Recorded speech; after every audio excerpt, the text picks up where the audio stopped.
Não imaginava que a ficção lhe pudesse perturbar tanto as memórias.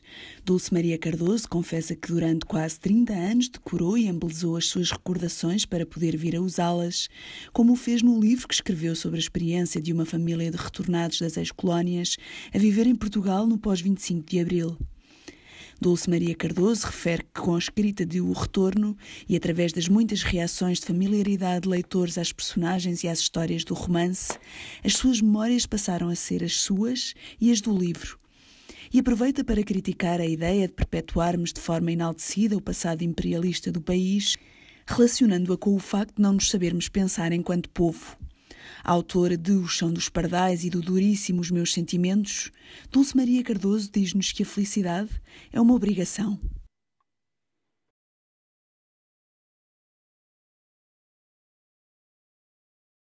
É um assunto demasiado complexo para se dizer assim em 3 ou 4 frases, não é? Por um lado, acho que é notório que os modelos clássicos falharam. Portanto, acho que é notório que o que as instituições estão a oferecer não é aquilo do que as pessoas precisam ou querem. É também diferente do precisar e do querer. Eu confesso que este excesso de informação me incomoda muito, mas também confesso que tenho bom remédio, é não usar. Portanto, nestas coisas eu sou sempre mais a favor daquilo que eu posso fazer do que criticar. O excesso de informação incomoda-me muito, até porque é sabido que a informação não gerida é perigosíssima, porque de repente estamos a debitar coisas que nem sequer percebemos e pode ser muito perigoso. Não há nada mais perigoso do que um papagaio, não é? A repetir palavras de ordem.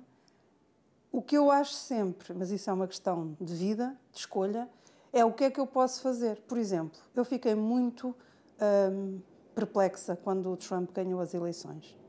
Mas a primeira coisa que achei é que é cada vez mais notório o divórcio entre o que as pessoas querem ou precisam e aquilo que uma elite pensante diz que as pessoas querem e precisam.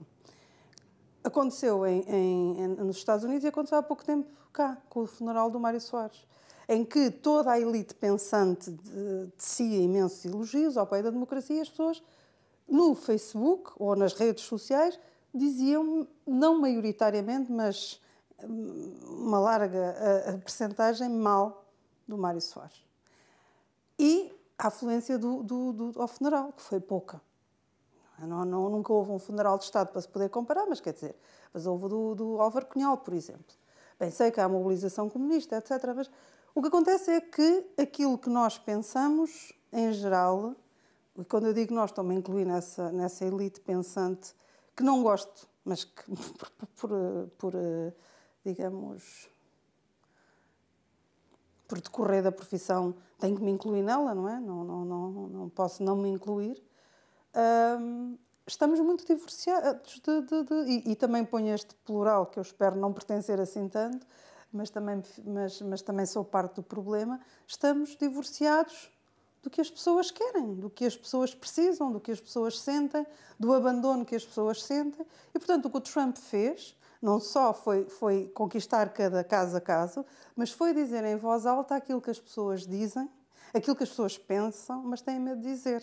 E quando ouvem um dizer em voz alta uma coisa, por exemplo, toda a gente acha, eu estive a viver nos Estados Unidos, e era prática entre muitos americanos e até alguns esclarecidos, não do chamado white trash que as pessoas dizem, que os imigrantes, ou os mexicanos neste caso, roubam os empregos. E que se vive muito pior agora nos Estados Unidos do que já se viveu. E que.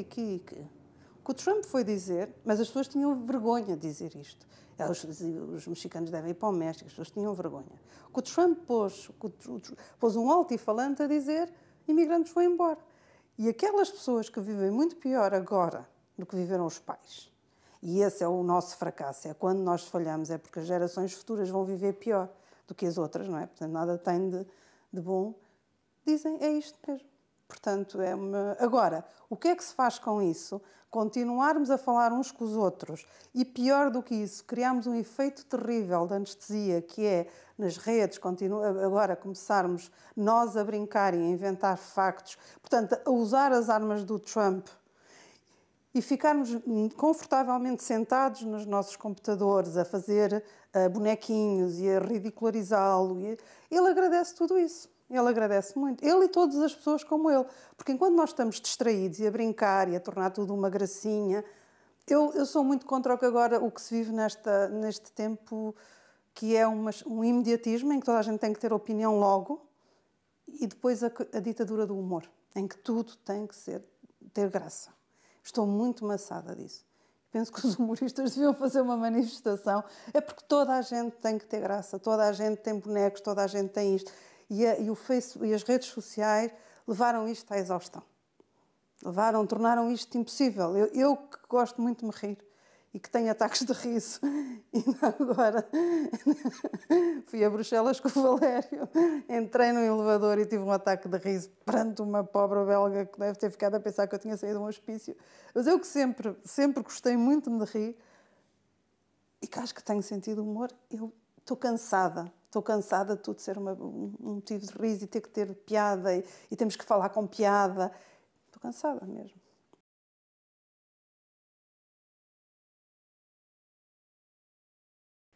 Eu estava à espera porque eu conheço os retornados, não é? E, portanto, conheço este mundo que odiavam, de facto, que odeiam, que continuam a odiar o Mário Soares. Não se pode... Eu não consigo compreender, porque não consigo compreender o ódio em geral. Portanto, eu penso que o ódio nos desgasta muito, nos exige muito, exige muita rotina, muito tempo, muita energia, e não há nada que eu consiga odiar. E, portanto, ainda por cima um ódio assim de 40 anos, ou o que for, nem consigo conceber. Portanto, nesse sentido não consigo compreender, só consigo compreender de um ponto de vista teórico para escrever eu depois sobre o assunto, que aí sim sou obrigada a compreender todos os comportamentos. Os meus pais não gostavam do Mário Soares, mas não odiavam, nem tinham aquela raiva cega, mas não gostavam, porque ficaram com a impressão, como toda a gente ficou, que o Mário Soares tinha contribuído para a descolonização ser feita como tinha sido feita. E isto já foi muitas vezes dito, mas nunca é mais dizer que era tarde demais. Era tarde demais para uma descolonização diferente. Já se tinha chegado a um ponto em que não havia volta. Se aquilo tivesse sido negociado, se a independência das colónias tivesse sido negociado 10 anos antes, seria diferente, certamente. Mas não, a revolução deu-se porque os militares não queriam mais ir para a guerra. Não havendo quem defendesse as colónias, havendo movimentos independentistas, não estou a ver como é que se poderia fazer. Nem sequer com aqueles homens de estatura como os Gandhis e os Mandelas, não estou a ver como é que se poderia fazer. Portanto, podemos dizer que o Mário Soares fez o que tinha que fazer dentro das circunstâncias que não eram boas. Houve muitas vítimas, houve muito sofrimento, se ele é culpado, não. Evidentemente que não. São as circunstâncias, é a história, são 500 anos, na verdade, de um império que nunca deveria ter existido e que nunca foi tratado. Pior do que isso, mais uma vez, de um passado que continua a não ser tratado. Isso é que me incomoda mais. Incomoda-me sempre naquilo que há bocadinho disse, que é: não me interessa tanto criticar o que foi feito e o que não foi feito, e o império que não devia ter existido e que existiu, e a descolonização. Interessa-me saber o que é que nós estamos a fazer agora e o que é que podemos fazer. Isto não é ser tonto otimista, é só porque acho mesmo inútil esta ideia de estarmos constantemente a criticar e agarrados a um passado sobre o qual não temos responsabilidade, porque já não podemos agir. E acho que nos é muito confortável essa posição. Essa que é semelhante à posição do computador e do Facebook. São as posições do não agir. Sabes? É aquela velha história: vamos mudar o mundo? Sim, sim. É preciso dar um passo à frente. Isso não. Mas isto é caricatura, mas é mesmo assim. Toda a gente quer mudar o que for, desde que não mude nada na sua vida, nem na sua zona de conforto, como se costuma dizer, ou como um ministro tornou isto muito célebre. Portanto, incomoda mais que o passado, por exemplo, os descobrimentos e o Império, continua a ser estudado e a ser falado como se tivesse sido uma coisa grandiosa, como muitos portugueses ainda têm muito orgulho disso, e não se perceba ao outro lado. Incomoda-me, por exemplo, que se fale tanto da lusofonia e não se perceba que a língua é a marca mais permanente do colonialismo e que, portanto, nós temos que ter muito cuidado nas relações com os Estados, com os PALOPs, de não os tornar outra vez vítimas, mais vítimas do que já foram. Isto não é ser paternalista, é só porque normalmente as relações que estabelecemos são de interesse económico. Isso não nos fica bem.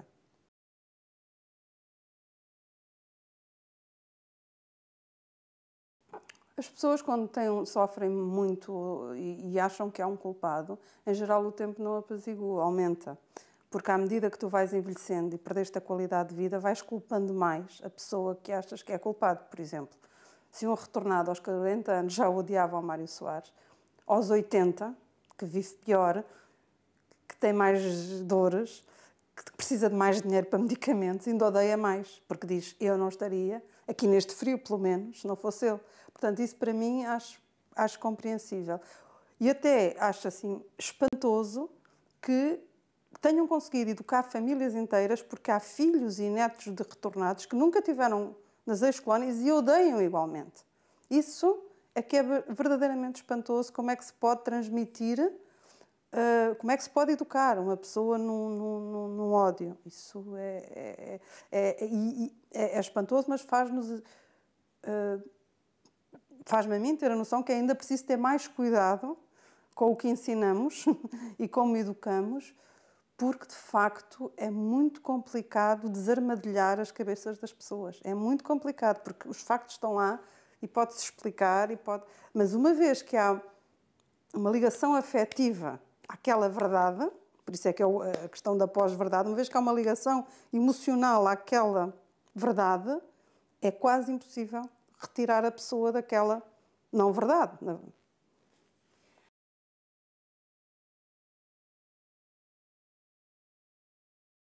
Há um provérbio português que diz: não sirvas a quem serviu, nem peças a quem pediu.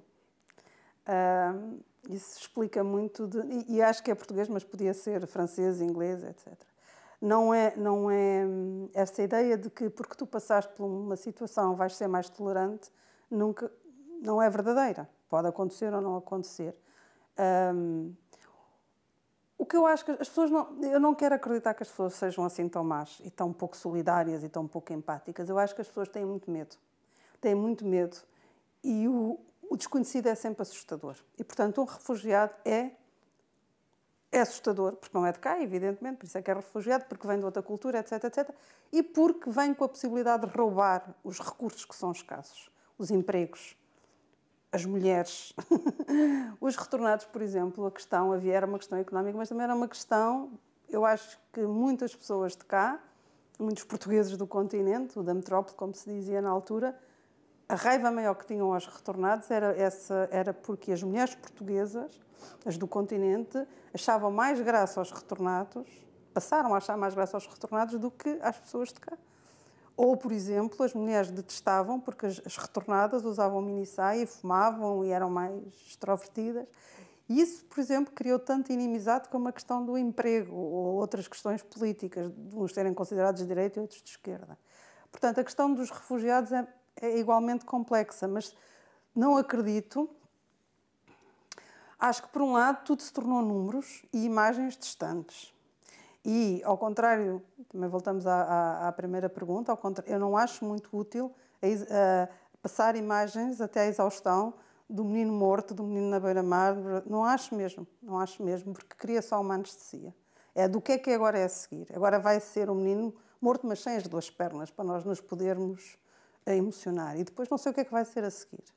Não sei, porque nós nos habituamos a isto de sentir e de nos emocionarmos e é como uma droga, queremos sempre mais. Por outro lado, perdeu-se a noção de decoro, de pudor. Que há um tempo, porque a informação não era global, porque não era tão acessível, porque não dependia de cada pessoa, neste momento quase depende de cada um de nós, era mais controlado.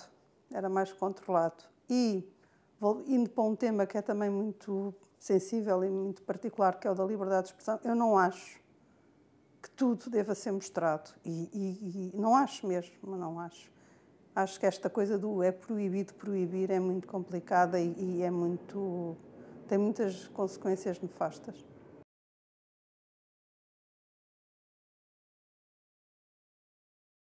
Em mim estava, em mim estava. Como está ainda muita outra coisa em falta, em mim. Como por exemplo? Como, olha, o romance que estou agora a escrever, que é uma outra, também tem que ver com o Estado Novo, mas é com esta questão dos herdeiros, de como é que nós lidamos com esta herança. Porque nós, na verdade, fizemos a revolução, digamos, em caricatura, os informadores podem ter passado, uma pessoa podia ser informador no dia 23 de Abril e ser comunista no dia 25 de Abril. Nós fizemos a transição de uma coisa para a outra assim, de uma maneira pouco... Aquilo que dizem dos portugueses, dos grandes costumes e da Revolução dos Cravos e disso tudo. De facto, foi uma revolução muito pacífica, foi um movimento quase amoroso, não é? Da adesão das pessoas, do povo, isso tudo. Só que depois ficámos também por aí. E quer dizer, arrumámos o Estado Novo, a ditadura, uma longuíssima ditadura, o Império, os 500 anos.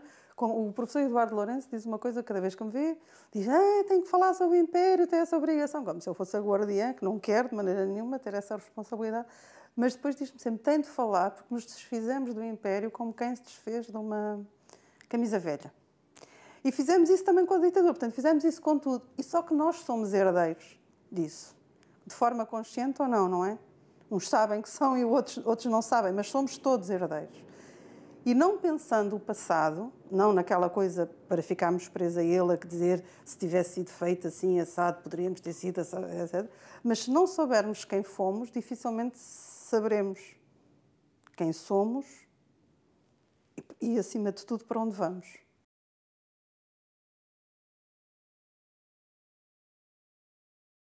Sim, acho que não. Acho que nós não sabemos, acho que vivemos, acho que muitos de nós acordam, não é uma coisa consciente, nós não acordamos a dizer, perdemos uma parte de nós enorme e agora estamos aqui confinados ao canto da Europa. Mas tu reparas, para pessoas que foram educadas, que Portugal não era um país pequeno, que ia de Minho a Timor e que esta ideia, conquistámos o mundo, fomos grandes, éramos o império maior, depois lá tivemos de dividir com a Espanha para mal dos nossos pecados, mas dividimos o mundo a meio, etc. Para quem cresceu com isto, é complicado perder isso tudo e não haver nada, não haver um luto, não haver nada, não se sabe. Até há bem pouco tempo, agora não sei, os estudos pós-coloniais não existiam quase. O que é que nós ficámos? Isto foi 5 séculos é muito tempo, nós não tivemos 50 anos. 50 anos foi a ditadura, que é bastante tempo para uma ditadura, mas um império de 5 séculos é muito. Tudo isto junto. Eu não sei, nós não temos grande tradição de nos pensarmos. Não temos. Porque mesmo, por exemplo, a ficção que se faz é muitas vezes feita sobre os outros, sobre os de fora, copiando modelos dos outros.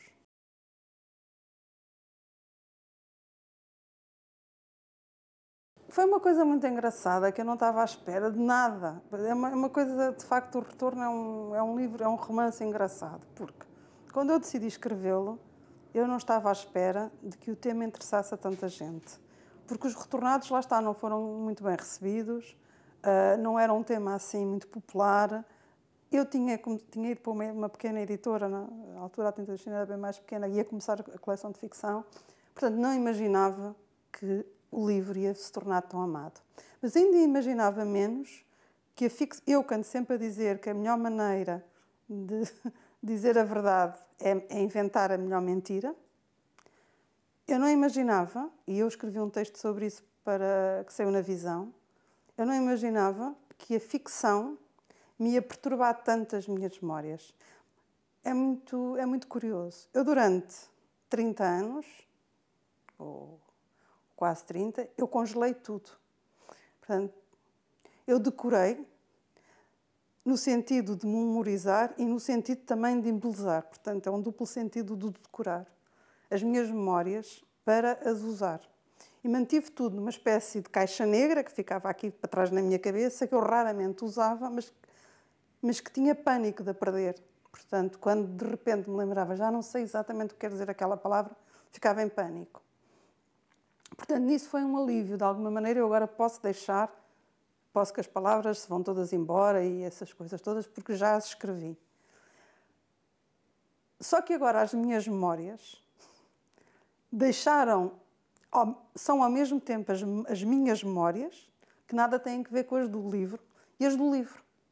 Porque como vivi tanto tempo naquela realidade do livro, e mais do que isso, como há mais gente a conhecer as memórias do livro do que as minhas, há mais gente a falar-me do Rui do que da minha irmã ou do meu pai ou da minha mãe. Há mais gente a falar das personagens do livro do que da minha família. Portanto, é como se eu tivesse passado para outra família. Porque as coisas têm importância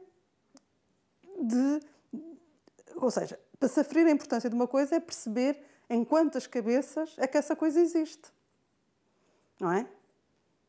Portanto, a verdade é que a história que eu inventei existe em mais cabeças e é mais fonte de diálogo entre mim e outras pessoas do que a minha história, que só existe para mim e para a minha família. Resultado, eu estou neste momento muito dividida entre a minha história, que continua e vá lá enquanto não enlouquecer, continuo a saber qual é e que nada tem a ver com o livro, e a história do livro, em que eu falo muitas vezes sobre ela e que, como eu vivi os mesmos factos, me posso apropriar dela. Portanto, ficou aqui uma coisa bastante esquisita.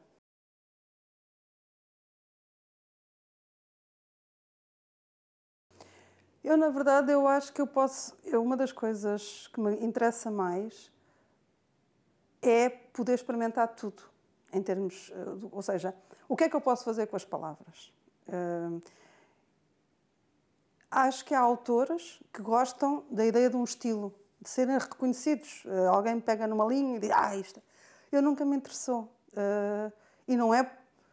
São verdes, ou seja, porque sou a primeira pessoa a admitir não sei quantos fracassos e falhanços e incapacidades.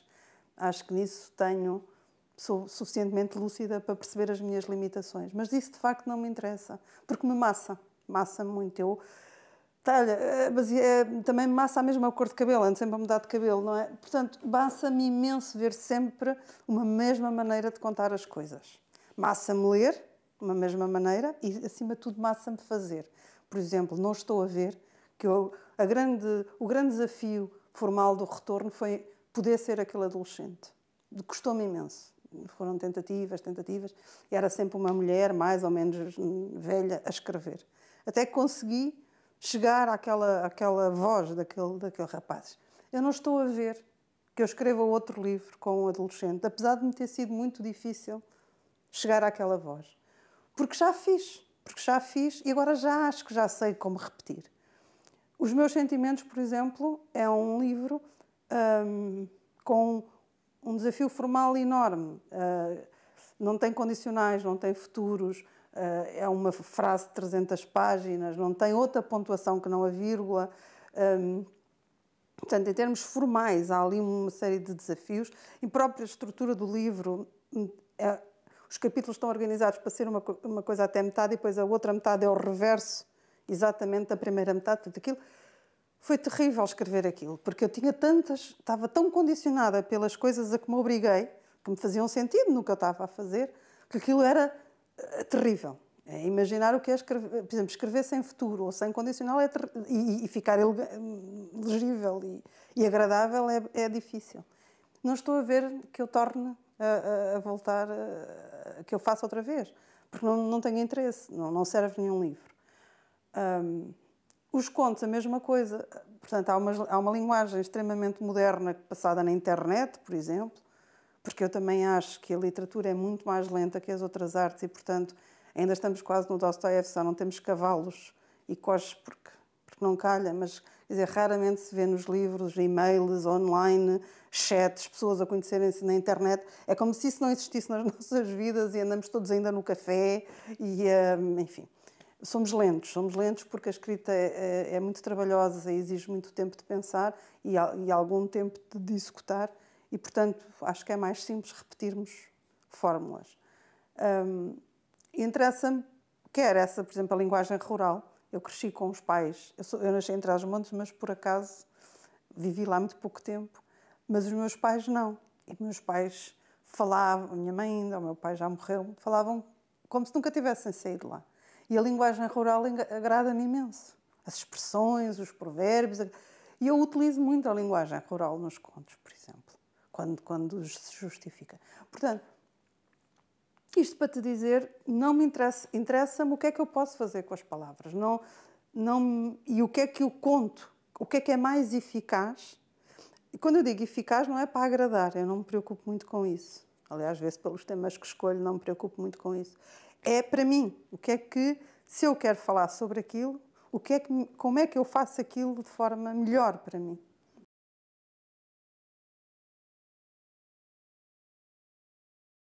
É exatamente o que eu sou. É exatamente o que eu sou. Acho que o meu trabalho reflete. O meu trabalho não é aquilo que eu sou, mas reflete parte do que eu sou. E eu prezo muito a coerência, porque sem coerência nós não conseguimos esperar nada do outro, não é? Se eu hoje passo por uma pessoa e digo olá, amanhã não digo, quer dizer, a pessoa não pode esperar nada de mim, portanto eu prezo muito a coerência por causa dos outros, porque os outros não estão dentro da nossa cabeça e, portanto, nós não podemos mudar à medida que, como a luz muda, porque prezo os outros. Mas essa coerência é em assuntos fundamentais da minha vida. Nos afetos. Acho que não há outro assunto fundamental da minha vida do que esse. Acho que tem que ver com isso. O resto é tudo bastante lúdico. É tudo bastante lúdico. É o que me interessa. Estou curiosa com isto. Eu sou muito curiosa. Eu ainda não parei. Eu acho que eu conheço uma pessoa e dou conta que conheço uma pessoa e a minha maneira de conhecer as pessoas é fazer perguntas. E não é bisbilhotice, porque não sou de facto bisbilhoteira. É só porque sou muito curiosa. E porque lá está, porque nós somos todos um resultado. Nós chegamos até aqui como um resultado. E mal de quem não queira aceitar isso. Porque está como os portugueses e o Império e o passado todo. Está incapaz de prosseguir. E, portanto, eu sou muito, muito, muito curiosa. E vou mudando, como todos os curiosos, não é? Tenho ali muitos pontos de interesse.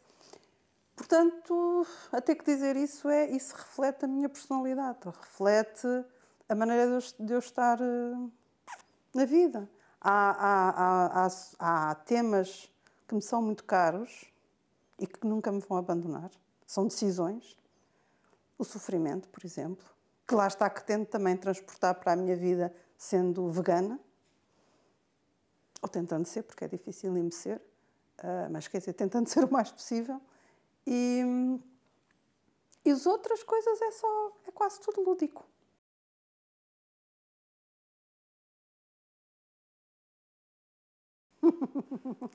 Talvez seja a forma mais preguiçosa. Não, acho que isso quer dizer, depende do que é que estamos a falar. Acho que até o próprio Mário Soares, que uma vez disse uma coisa que só os burros é que não me davam de ideia. Acho que foi ele. Evidentemente, portanto, depende do que é que nós estamos a falar. Eu, claro, que estou disponível sempre para mudar de ideia sobre uma coisa que não sei ou que pensei mal. Ou seja, quando eu falava da coerência era nos compromissos que temos para com os outros. E digo sempre isto, quando normalmente eu falo, estou-me a referir acima de tudo a afetos.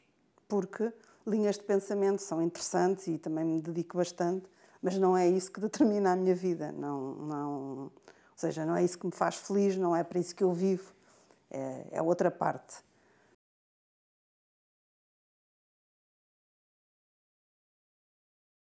Eu acho que todos nós falhamos muito, não é?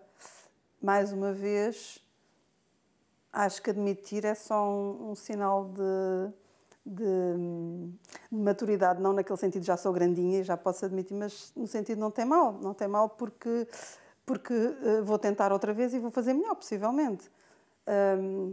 Falho muito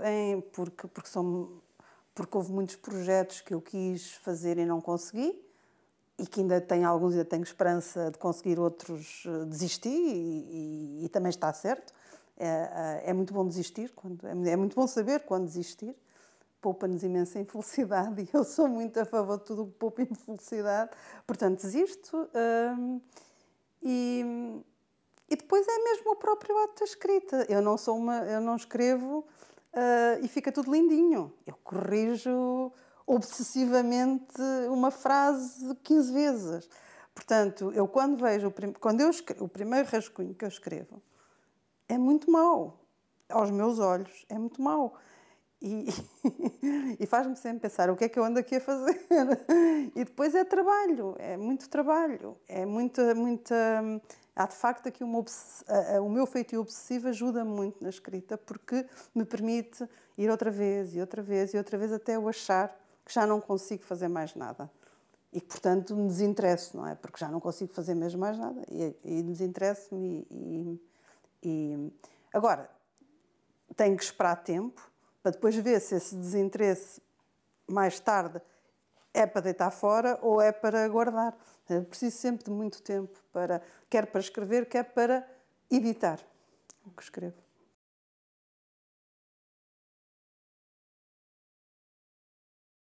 Eu, de facto, e isso eu sei que posso passar uma imagem muito errada, da hippie tonta com os arco-íris nos pulsos que vai não sei para onde a dizer que quer causar o menos sofrimento possível, o que não é de todo o caso. Eu tenho em mim uma grande capacidade de causar sofrimento, como toda a gente. Eu consigo ser muito má se quiser.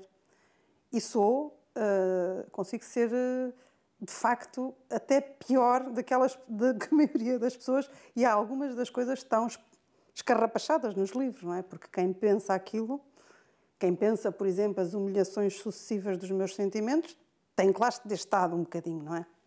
Portanto, eu não sou nada essa otimista que vai para Katmandu adorar o sol. O que eu digo é que eu escolhi. Eu escolhi. Portanto, da mesma maneira, eu acho que tornar-nos adultos tem que ver com isso, com escolher. Porque em criança tu pensas que podes ser tudo, bailarina, astronauta, escritora, etc. E depois, com o tempo, vais pensar, não, tenho que decidir uma profissão. Em termos de personalidade, também é o mesmo. Crescer tem que ver com isso, fazer escolhas. De alguma forma, por ele em Angola, tirando a infância, que é sempre aquele caso, e as famílias, etc., que também tive a minha dose bastante interessante. Mas tirando isso, que factos mesmo históricos, que me tornaram, por exemplo, que me fizeram perceber que não tem mal não pertencer a uma maioria. Quando tu és discriminado e rejeitado, ou sucumbes e tornas-te uma pessoa extremamente carente e extremamente, como é que se pode dizer, refém dessa maioria a quem queres agradar, ou retiras-te e escolhes as minorias a que queres pertencer. Eu tive sorte, por personalidade, retirei-me e escolhi as minorias a que quero pertencer. E, portanto, desde então tenho sido minoritária numa série de decisões de vida. Faço parte de grupos muito minoritários em muita coisa. E convivo bem com isso. Uma das últimas decisões, e de últimas já tem uns 14 anos, foi a de perceber que eu estava constantemente a falar de grupos desfavorecidos e estava a deixar de lado o grupo mais desfavorecido de todos, que é os animais. Evidentemente, quando eu falo nisto, vem logo aquele grupo de pessoas, então e os velhos e as crianças e não sei o que, da Índia e na África. Pronto, quando tu tens uma causa a que dás atenção, exigem-te logo que tu tenhas 30. E eu digo sempre, pronto, vocês têm todas essas 30 causas, ainda que eu acho que esta não seja, não exclua as outras.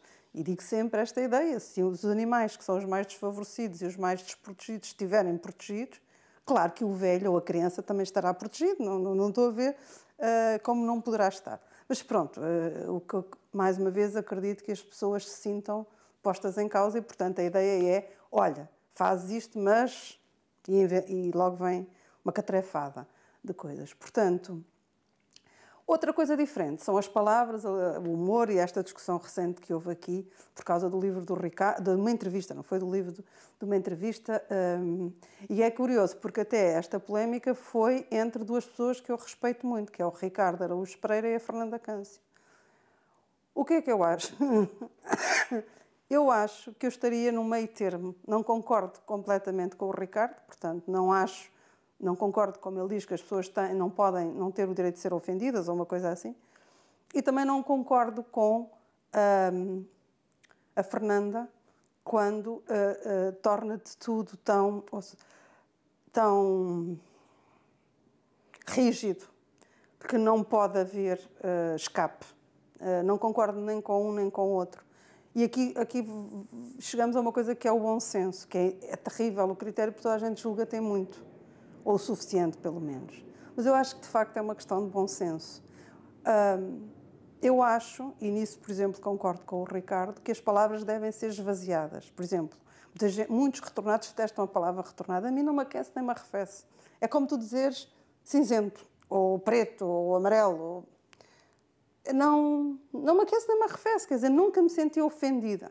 Ainda que tenha sido uma palavra utilizada muitas vezes para ofender, e que, por si só, não seja uma palavra boa, eu sempre achei que utilizando e repetindo me permitiria que a carga negativa se esbatesse.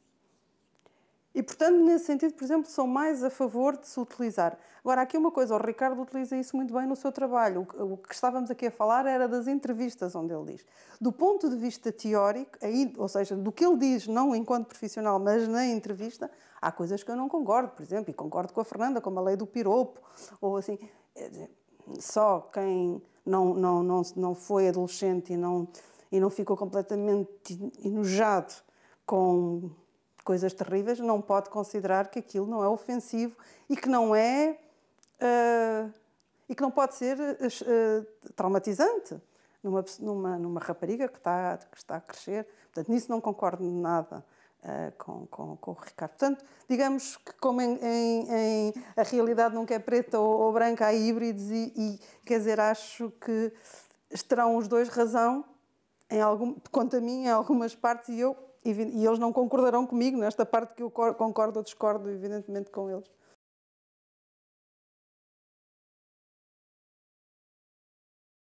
É pensar noutra coisa, que é exatamente o que aconteceu agora com as eleições norte-americanas. É que enquanto houver o pudor de dizer, as gerações seguintes, ou seja, as primeiras gerações reprimem. E as seguintes já não reprimem, já é natural. É como, por exemplo, o tabaco. Eu não acreditava que a lei do tabaco vingasse em Portugal. E ninguém acreditava. Porquê? Porque se fumava em todo lado e porque a gente dizia quando começou, Deus me livre. Ia dizer. Na verdade, ninguém fuma e cada vez há mais pessoas a favor da lei. Porquê? Porque se percebeu que se vivia melhor, possivelmente. Não sei. Não consigo perceber porque é que as pessoas aderiram tanto e de uma maneira tão... como é que se pode dizer? Tão... Como é que se diz? Tão... Sem conflito, portanto, apaziguada, sim, ou sem revolta, sem tentar estar por exemplo, eu não vejo ninguém nos cinemas, ou seja, o que for a fumar às escondidas, não nas casas de banho público, não vejo, quer dizer, não vejo ninguém a violar a lei. Nós éramos um país sem grande tradição cívica e muitas coisas continuamos a ser. Portanto, as pessoas aderiram porque lhes foi dito quer dizer, foi uma campanha em que elas interiorizaram. Nestas novas gerações já nem se põe a questão. E é uma coisa recentíssima. Recentíssima. Como a reciclagem, por exemplo, lá com aquela publicidade do macaco Gervásio, etc. Portanto, eu acho muito bem que se reprima algumas ideias, porque é uma questão para as gerações seguintes, já serem naturais. Se nós continuarmos a permitir o Panila, o Preto da Guiné, canções infantis terríveis, do Atirei o Pau ao Gato, da Criada lá de Casa, coisas terríveis que algumas crianças continuam a cantar. Isso, por exemplo, na minha opinião, deve ser tirado. Completamente. Não se pode educar uma criança bem permitindo canções como o Preto da Guiné. Quer dizer, não se pode. E isso deve ser retirado. Como deve ser retirado as sopas de cavalo cansado, como deve ser retirado uma série de outras coisas. Agora, andarmos a mudar obras literárias, como se faz nos Estados Unidos, para tirar o níger, ou ou não perceber que num contexto da entrevista do Ricardo Mariconce não era aquilo, isso também já me parece perigoso. Já me parece perigoso porque tudo o que é cego é perigoso. É perigoso. A não ser, evidentemente, que haja uma... Eu, por exemplo, sou cega contra o racismo. Ou sou cega contra uma série de ismos que... Mas isso é uma convicção pessoal, não é para vigiar e policiar os outros.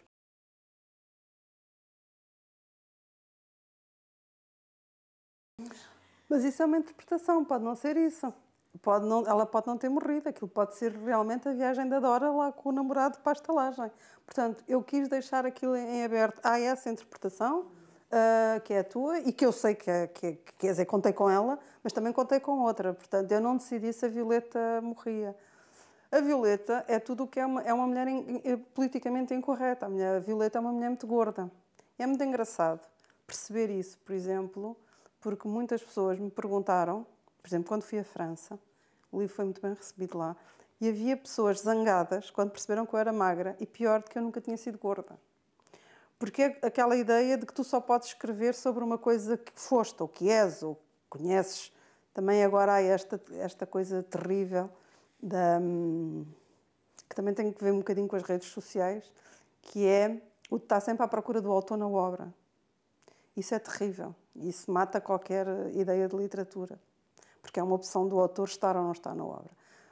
A Violeta tinha tudo para ser muito mal amada. Porque é uma mulher incorreta em quase tudo. Ela diz coisas terríveis, ela é uma mostrenga. E, no entanto, é muito amada. É de tal maneira amada que a Mónica Calha, eu gosto muito dela, além de a admirar imenso, é minha amiga. Ela acha que eu escrevi a Violeta para ela, gosta tanto da Violeta que fica muito triste se alguém usa a Violeta que não ela. E acha mesmo que, apesar de eu ter escrito a Violeta, ainda não a conhecia, que eu escrevi a Violeta para ela. Isto quer dizer, e a Mónica possivelmente já conseguiu contagiar não sei quantas pessoas neste amor incondicional à Violeta. A Violeta para mim teve uma surpresa enorme. Eu não escrevi a Violeta como, apesar de me preocupar agora com a questão do género, eu na altura não estava tão atenta à questão do género. E, portanto, escrevi aquilo, acima de tudo, na questão questão política. Aquilo para mim era uma questão política, da questão da revolução, por exemplo. Eu inverti o slogan do 25 de Abril, porque me fazia muita impressão a revolução estar a morrer, estar a perder, os ideais estarem-se a perder. Aquilo fazia muita confusão. E, portanto, escrevi sobre os vencidos para ver se conseguia chamar outra vez a revolução.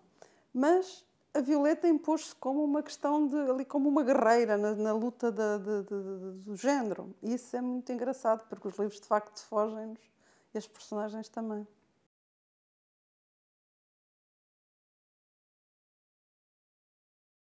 Eu tenho fé, mas é uma coisa que eu não sei falar, porque é uma coisa íntima. Eu não sei falar da minha fé.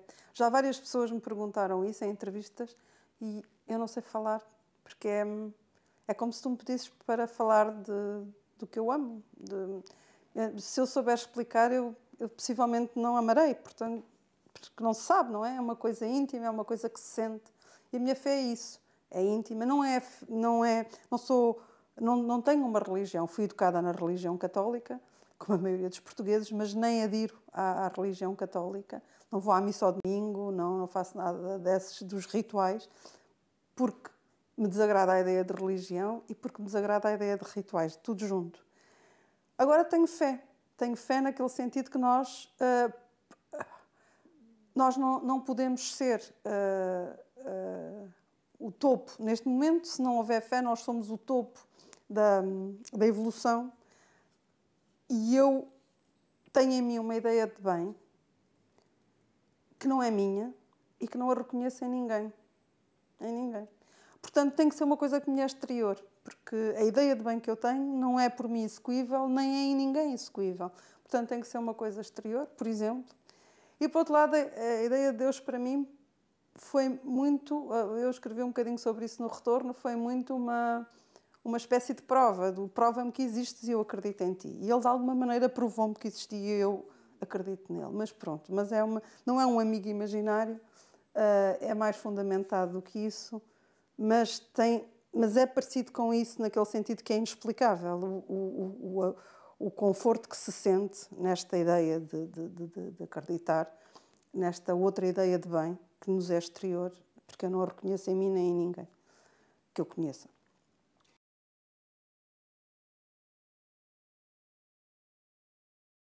Que eu não tenho da fé também essa ideia da moeda, sabes?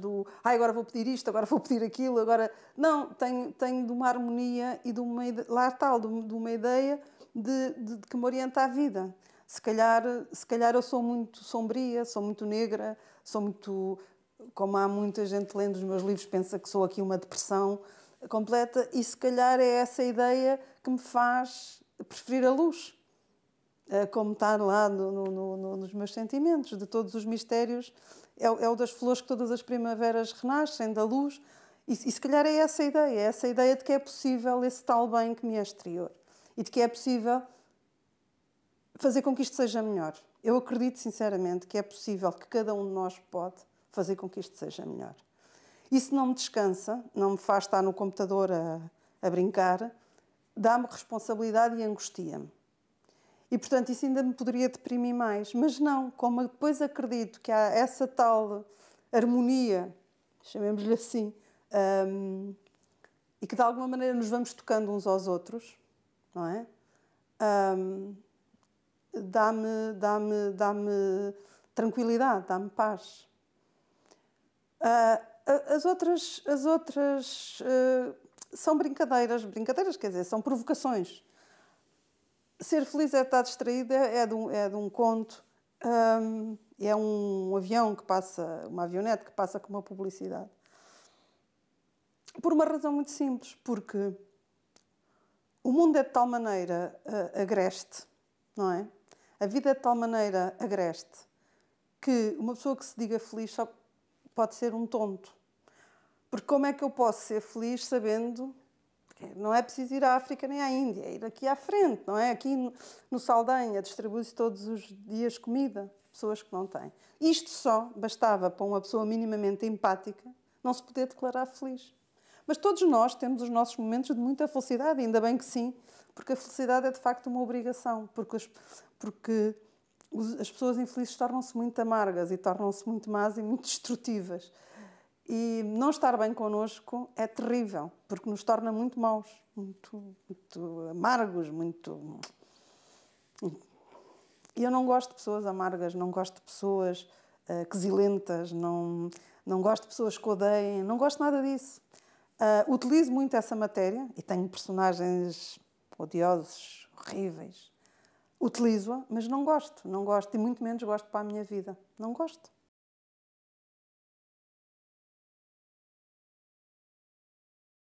Eu uma vez no Brasil tive um escritor que não queria fazer mesa comigo. Quer dizer, sentia-se desconfortado, tinha lido os meus contos e achava tão violentos que achava que eu tinha uma espécie de uma perturbação. Eu acho que ele pensava que eu ia tirar uma faca e matá-lo em direto. Os meus contos são de facto muito... A Mónica, citando outra vez a Mónica, que é muito boa leitora, ela diz que não conhece autor mais violento do que eu. Não conhece. Ela diz muitas vezes isso. Tu tens uma violência que me incomoda. E custa-me que assim seja, porque eu preferia que assim não fosse. Eu preferia não ter que ter escrito o mal. Preferia não ter que ter escrito o conto da ponte, que caiu de Entre Rios. Preferia. Da Joana, da pequena que desapareceu. Eu preferia não ter escrito nada disso. Não ter de escrever sobre nada disso. Mas isso existe e eu tenho de escrever. Agora, isso sou eu a trabalhar. Agora, o que eu escolho para mim é outra coisa, não é? Porque eu não sou o que eu escrevo. Eu estou no que eu escrevo, mas eu não sou o que eu escrevo. E agora, o que acontece é que a maior parte... A ideia de bem, de bondade, de paz, de harmonia, passou a ser coisa chata, monótona, de totós. Porque o que é giro é toda a ficção conspira para isso. É o Maria Alva, é o Trafulha, lá está, é os que elegem o Trump. As pessoas não se apercebem. Depois todos são contra a eleição do Trump. Mas a verdade é que no dia-a-dia promovem os valores que ele defende. Que é o ter mais do que os outros, que é o saber mais, que é o chico esperto, que é o gabar-se de fugir aos impostos, o gabar-se de bater no carro e escapar. Isso não me interessa. Eu tenho em mim capacidade, penso eu, para ser tudo isso e muito mais. Mas não me interessa. Não me interessa. E não me interessa também que digam que eu sou a totó e a tonta e coitadinha e que monótona, como já... Ai, coitadinha daquela mulher que não come carne e que não faz isso. Quer dizer, tenham pena deles. Não tenham pena de mim, porque eu não preciso... Eu estou bem. Eu estou bem. Eu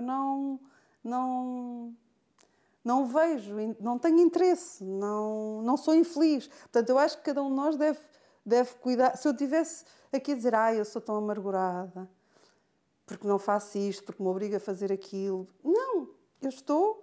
A decisão, por exemplo, de não consumir nada animal foi das decisões que me fez mais feliz na vida. Portanto, como é que podem ter pena de uma pessoa que está feliz? Não percebo.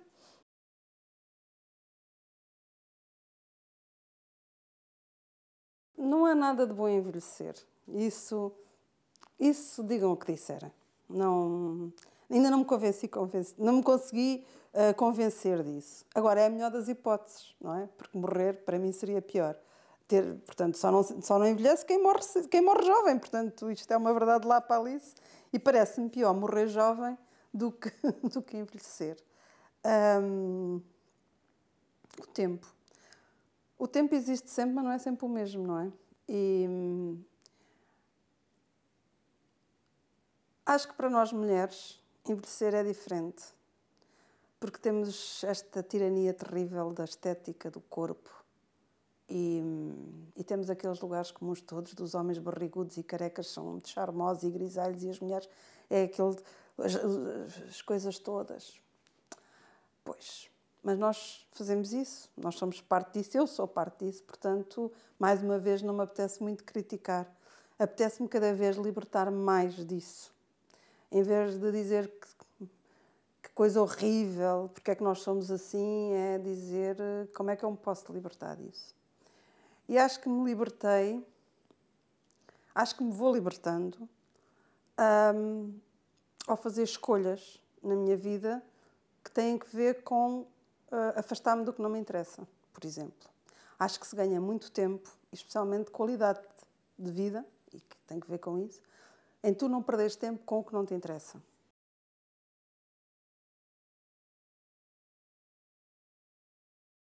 Eu sou muito solitária. E silenciosa, porque eu gosto muito de silêncio, como se nota, mas eu não gosto de silêncio para destruir. Há aquelas pessoas que dizem, eu gosto muito de silêncio, mas depois estão sempre a ouvir música, a fazer coisas assim, ou seja, não gostam do barulho dos outros. Eu não gosto de facto, eu gosto de silêncio em absoluto. Portanto, eu não o estrago, não o quebro. E sou solitária naquilo que a maior parte das pessoas considera solitária, ou seja, passo muito tempo sozinha, trabalho sozinha, vivo sozinha.